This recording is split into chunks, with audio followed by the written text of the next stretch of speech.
Dale rounded the corner of Frank Miller's penthouse office. The party's music suddenly muffled, replaced by a deafening silence.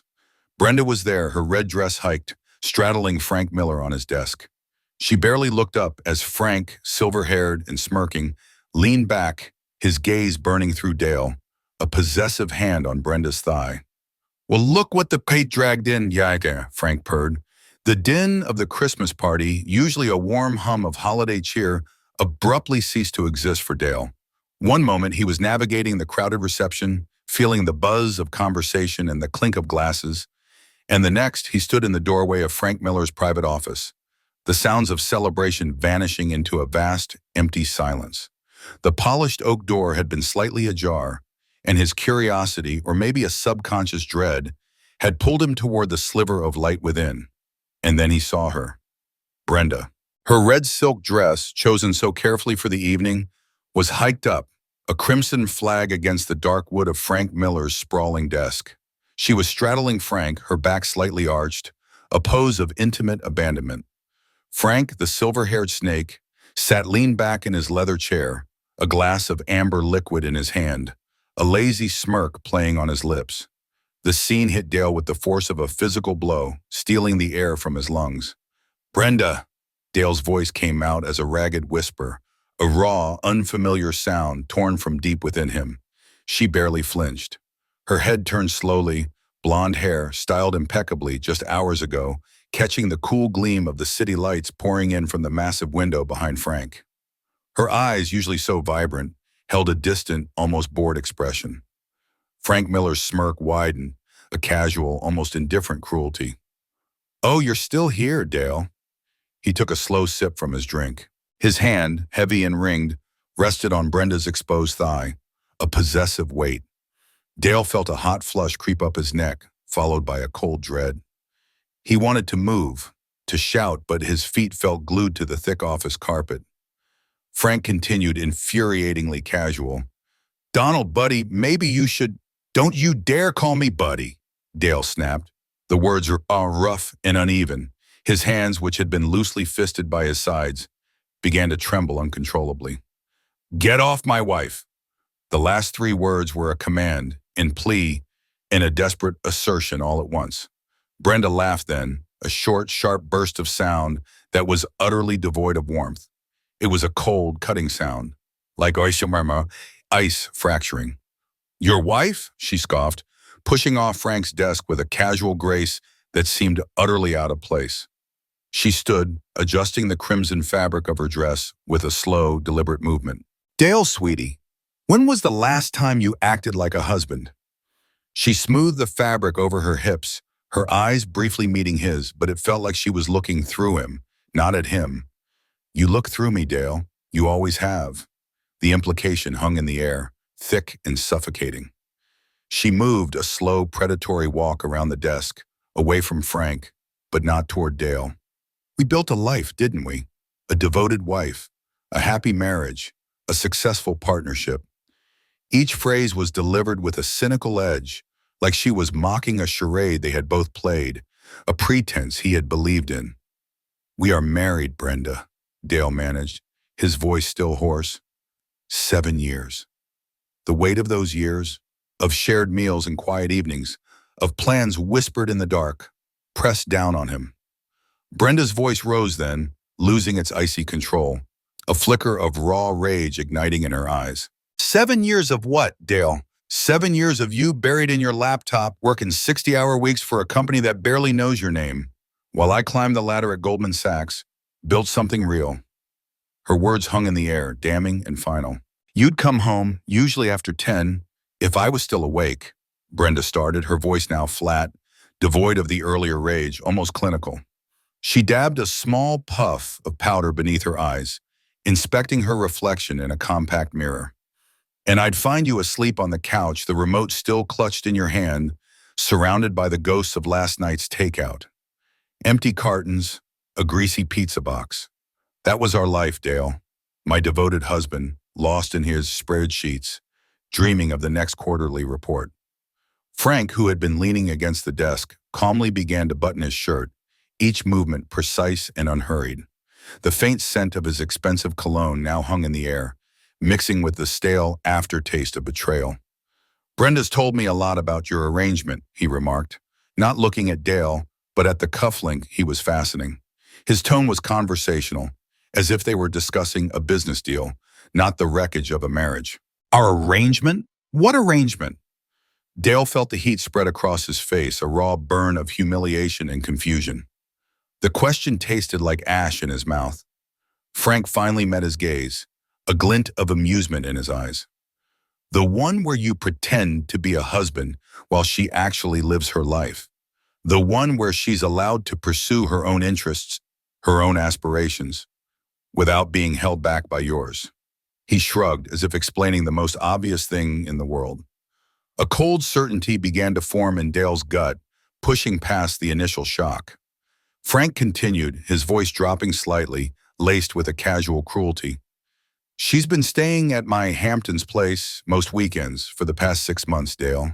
It's been quite convenient for her. The words struck Dale with a sickening clarity. Weekend client retreats, Brenda had called them. Suddenly, a montage of memories flashed through his mind. Brenda packing her small leather overnight bag, the slightly too bright smile she'd offer as she left, the new lace lingerie he'd found tucked in her drawer, explained away as a treat for herself. The nagging feeling in the back of his mind, dismissed as paranoia, now roared to life. He'd ignored it, pushed it down, believing in the sanctity of their routine, the unspoken trust. 6 months, he whispered, the realization a punch to the gut, leaving him breathless. His world, which had seemed so solid and predictable just an hour ago, was now spinning, the edges blurred and indistinct. Brenda snapped her compact shut, the sound sharp in the quiet office. She looked up, her expression as unreadable as ever. Try 8, actually, but who's counting? She adjusted a stray strand of blonde hair, her movements deliberate, unhurried. There was no remorse in her voice, only a detached correction, like she was pointing out a minor error in accounting. Dale's vision sharpened. The shock which had numbed him began to recede, replaced by something hard and cold. His voice, which had been a ragged whisper, now steadied, gaining an unexpected force. I am, he said, each word precise, cutting through the silence. I'm counting every lie you've told me, Brenda. Every quiet excuse, every late night working at the office, when you were probably here. He stepped further into the room, closing the distance between them, though she remained impassive. And I'm counting every time you kissed me goodbye before coming here to screw him. Dale finished, the vulgarity feeling alien on his tongue, but necessary, a weapon to pierce her composure. Brenda finally turned fully toward him, her head tilted slightly, her eyes like chips of ice. Her face, usually so warm and expressive, was now cold and calculating, transformed into the face of a stranger. Oh, please, she scoffed, a faint curl of disdain on her lips. You think this is about sex, Dale? You really think that's what this is? She let out a soft, humorless laugh. This is about ambition, Dale, she stated plainly, her voice flat, unwavering. Something you wouldn't understand. Frank Miller cleared his throat, drawing Dale's attention. He stood straighter now, his shirt fully buttoned, a confident, almost proprietorial air about him. Actually, Dale, there's something you should know. His gaze shifted from Dale to Brenda, a shared look passing between them. A silent pact.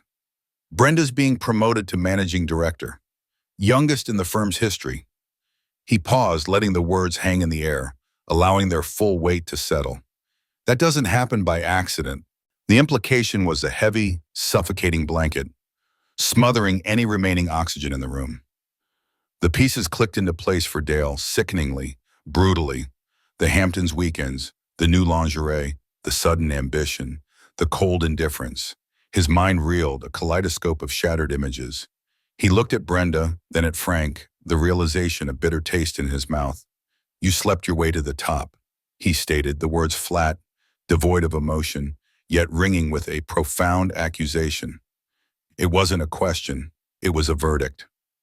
Brenda's composure finally broke, a flash of genuine anger in her eyes. I earned my way to the top, she snapped, her voice rising again, sharp as shattered glass. Frank just appreciated my dedication more than you ever did, Dale. He saw my drive, my talent, something you were too blind to ever notice. Is that what we're calling it now? Dale retorted, the bitterness now an acrid burn in his throat. He felt a desperate urge to lash out, to scream, but the calm, factual tone of their conversation held him in its grip, twisting the knife slowly. Without another word, Brenda walked toward Frank's desk, her movements fluid and deliberate. She reached into a small, elegant leather briefcase that sat beside the chair, pulled out a thick, cream-colored envelope. The simple act felt charged, heavy with consequence. She held it out for a moment, then, with a flick of her wrist, tossed it at Dale's feet. It landed with a soft, dull thud on the plush carpet. "I've been meaning to give you this," she said, her voice devoid of any warmth. "I fooled them this morning." Dale stared at the envelope, pristine and formal, lying innocently on the floor between them. The words "divorce petition" were visible through the translucent window. His mind struggled to process the timeline. "This morning?" he asked, his voice barely a whisper, aghast. "Before the party? Before you put on that dress and walked in here with me?" Brenda took a step, closing the distance to Frank, her hand finding his arm, a gesture of ownership and alliance that chilled Dale to the bone. "Before the party where I planned to celebrate my promotion with the man who actually supports my career, Dale." Her eyes, once pools of affection, were now hard, reflecting only cold calculation. "The man who sees my potential instead of just seeing a convenient wife." "Convenient," Dale choked out the word, his throat tight, the air suddenly too thin to breathe. The accusation, the dismissal, cut deeper than any physical pain. "Brenda, I've supported everything you've done. Every late night, every client dinner, every ambitious plan. I thought we were a team. I thought we were building something." The words felt hollow, echoing in the vast, indifferent space of the office. "Every late night, every business trip, every what, Dale?" Brenda's voice was a low, simmering mockery. She stepped closer, her expression a mask of contempt. "Every time you fell asleep during my presentations at home, pretending to listen. Every time you chose your boring spreadsheets over coming to my company events. Every time you made me feel like my success was an inconvenience to your small little life." "That's not fair," Dale protested, the words weak, barely a whisper against the onslaught. He remembered staying up late, trying to understand the intricacies of her financial models, feigning interest in the minutiae of quarterly reports, even as his own work piled up. He'd done it because he loved her, because he wanted to be part of her world. Frank, leaning against the polished mahogany bar, poured himself another scotch, the amber liquid glinting under the recessed lights. He didn't offer Dale one. "You know what's not fair, Dale?" Frank's voice was smooth, almost oily. "A woman like Brenda, with her drive, her talent, being held back by a man like you." "Held back? I never held her back from anything," Dale insisted, his voice gaining a desperate edge. He thought of all the times he'd encouraged her, celebrated her small victories, listened patiently to her frustrations. "Your very existence held her back," Frank continued, swirling his scotch. He took a sip, his eyes, dark and knowing, fixed on Dale. "She'd rush home from a potential networking dinner just to cook you a meal. She'd skip an important industry event because you had a long week. She'd pretend to be satisfied with your mediocre life, your predictable routine, when she was destined for so much more." Brenda nodded along, a slow, deliberate movement, her agreement a silent dagger. "Frank understands that success requires sacrifice, Dale. He understands that you have to make choices. You never did. You wanted to have it all without giving anything up." "I sacrificed plenty," Dale argued, his voice raw. "I worked my ass off for years to pay for this apartment, for our life while you were building your career. I put my own ambitions on hold. I picked up the slack so you could shine." The words felt like a confession, a truth he hadn't fully acknowledged until now. Brenda's voice dripped with disdain, a cold, calculated cruelty. "You worked at a mid-tier accountant firm, Dale. Let's not pretend you were some titan of industry. Your idea of sacrifice was staying up late to reconcile ledgers. Frank makes more in a month than you make in a year." Her eyes flicked to Frank, a silent acknowledgement of his wealth, his power. So this is about money, Dale concluded, the realization a fresh, agonizing sting. The carefully constructed facade of ambition and mutual respect crumbled, revealing the raw, ugly truth beneath. It had always been about the bottom line, about what Frank could provide that he couldn't.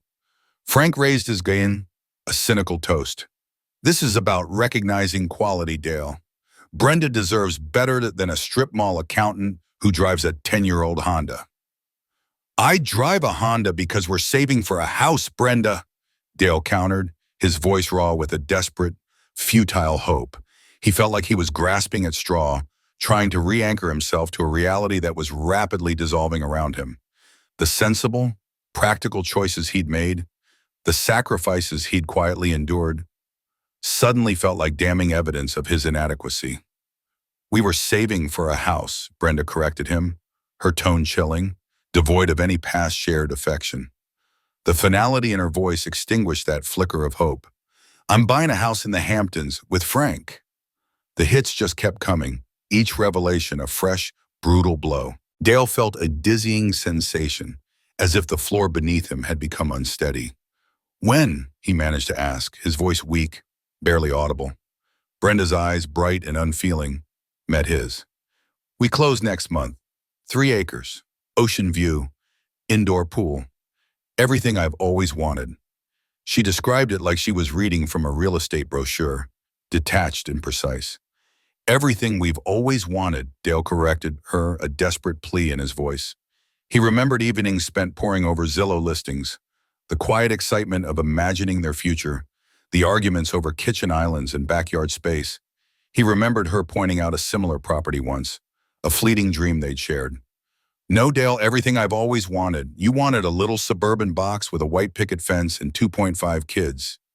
Safe, predictable, small. The dismissal in her voice was absolute, erasing years of shared dreams, rewriting their history. Frank moved from the bar to the large bay window, looking out at the glittering cityscape below. A king surveying his domain. Brenda has vision. She sees the bigger picture. That's why she's going to be running her own division within 2 years. He spoke as if Dale wasn't even there, as if he were discussing a brilliant protege with a fellow executive. Her own division, Brenda echoed proudly, her chin lifting slightly. Goldman Sachs Europe, based in London. Frank's grooming me for international markets. The words poured out, a torrent of ambition and future plans that excluded Dale entirely. He was a ghost in their new narrative, an inconvenient past quickly being erased.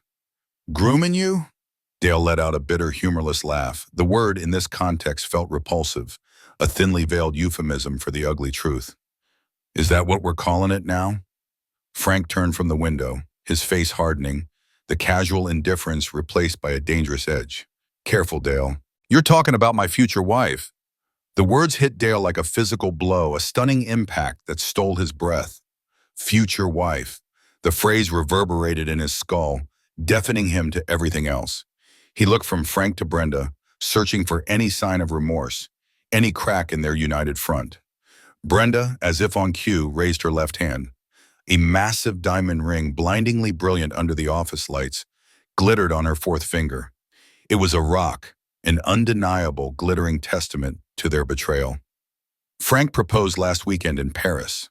The world tilted again. Paris. He remembered her weekend trip, the calls that were cut short, the vague explanations. He'd sent her flowers, a naive gesture of love. He stood there watching her, this stranger, knowing there was nothing left of the woman he'd loved. For anyone wondering how life's costly choices unfold, stick around to the end to see how this story concludes. Paris? Dale's legs felt like they might give out from under him. The elegant rug beneath his feet suddenly seemed to sway. You said you were at a conference in Chicago for that big derivatives presentation. Brenda merely smiled, admiring the massive diamond on her finger, twisting it so the light caught its facets. There was a conference, Dale, just not in Chicago. We stayed at the George V. It was magical. She spoke with a wistful air, as if recalling a cherished memory, completely oblivious or indifferent to the pain she was inflicting. While you were married to me, Dale said, his voice flat, hollow, The absurdity of the situation, the brazenness of their betrayal, choked him. While I was legally bound to you, she corrected, a subtle, cold distinction. Her eyes, still on the ring, were sharp. There's a difference between being married and being married, Dale. You should know that better than anyone. Well, the implication hung heavy, a final accusation of his perceived failures in their intimacy. Frank moved from the window, coming to stand behind Brenda. His hands settled on her shoulders, a possessive, protective gesture that sent a fresh wave of nausea through Dale. It was a clear, unspoken claim. We wanted to tell you properly, Frank said, his voice smooth, but with an underlying edge of impatience. But you never made time. Always working late, always tired, always somewhere else in your own head. I was working late to support us, Dale cried out, the injustice of it all boiling over. He had worked, struggled, sacrificed, believing he was building a future for them. You were working late because you're mediocre at your job, Dale, Brenda said matter-of-factly, turning to face him fully now, her expression one of weary condescension. And it takes you twice as long as it should to do simple tasks. Frank closes deals worth more than your annual salary before lunch. She spoke as if explaining a basic, undeniable truth, something he should have realized years ago.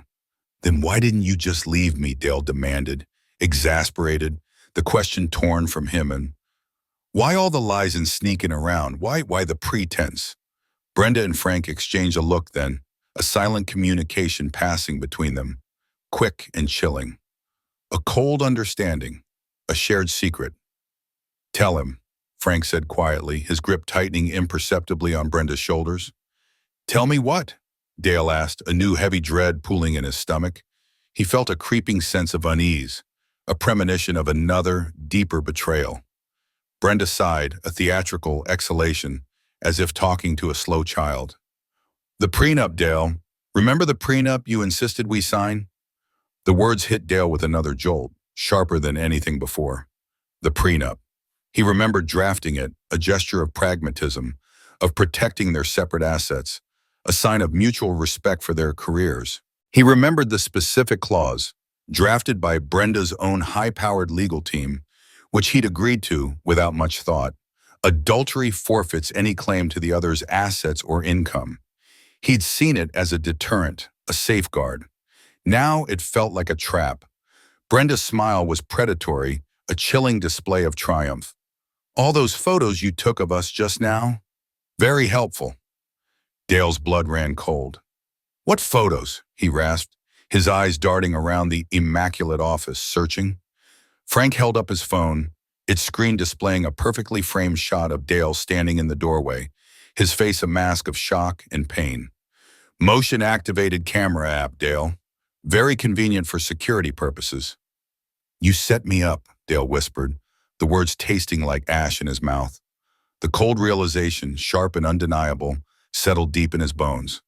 Every casual gesture, every vague answer, every moment of his rising suspicion had been observed, recorded, and ultimately used against him. Brenda met his gaze, her eyes unwavering. We gave you exactly what you came looking for, Dale. She gestured with an open hand, a dismissive wave. You've been suspicious for weeks, haven't you? Following me, checking my phone, asking all those questions you thought were so subtle. We just made it easy for you to find your proof. I wasn't following you, Dale denied, his voice cracking, the lie burning his throat even as he uttered it. He had wanted to believe, to deny the gnawing doubt. I was trying to save our marriage. Brenda scoffed, a short, sharp sound of derision. By spying on me? By going through my things? By showing up at my office party uninvited? Uninvited? You're my wife. You invited me yourself, Dale cried out, the sheer audacity of her claim shocking him anew. He remembered her text, sent just this morning, a casual, almost perfunctory invitation to the firm's Christmas party. Brenda laughed again, that cold, cutting sound that sliced through the pretense of their past. I invited you so you could see the truth, Dale, so you could finally stop living in whatever fantasy world you've created, where we're happy, where we're building a life together. We were happy. We were building something together, Dale pleaded, his voice cracking with desperation. clinging to a shared history that was rapidly dissolving before his eyes. He remembered the quiet evenings, the shared laughter, the comfort of her presence. Were those all lies too? You were building something. I was settling, she corrected, gathering her purse and an elegant silk scarf from Frank's desk. Her movements were precise, unhurried, as if closing a routine business transaction. I was 24 when we met, Dale. I thought what we had was love. Turns out it was just comfortable. And what you have with him is love? Dale asked, his voice laced with a desperate hope for some flicker of honesty, some genuine emotion in her. Brenda glanced at Frank, a brief, unreadable expression passing between them. What I have with Frank is partnership, real partnership. We push each other to be better. We challenge each other. We want the same things. And what do you want? Dale directed the question at Frank, hoping for an answer, any answer, that might make some sense of this brutal unraveling. Frank answered for her, his voice devoid of warmth, echoing Brenda's earlier sentiments. Success, recognition, the best of everything, things you could never provide. I could have provided them. Given time, I could have, Dale insisted, his last-ditch defense of his potential, his worth. He felt like a child, pleading for understanding. No, you couldn't, Brenda interrupted, her voice firm, resolute. Because you don't even want them. You want safe. You want predictable. You want ordinary. She paused, her eyes softening almost imperceptibly, a fleeting gesture of something akin to pity. There's nothing wrong with that, Dale, but it's not what I want. What about the house we looked at in Westchester? You said you loved it. Dale clutched at the memory, a tangible remnant of their past dreams. I said it was nice. There's a difference, she said, her tone flat, picking up her purse, her eyes already on the door. That house was your dream, not mine. Just like this marriage was your dream, not mine. Brenda shrugged, a final, devastating gesture that stripped away any remaining pretense. I thought maybe ordinary would be enough. I was wrong. She turned, Frank's hand finding the small of her back, and together they walked toward the door, leaving Dale standing alone amidst the wreckage of his life.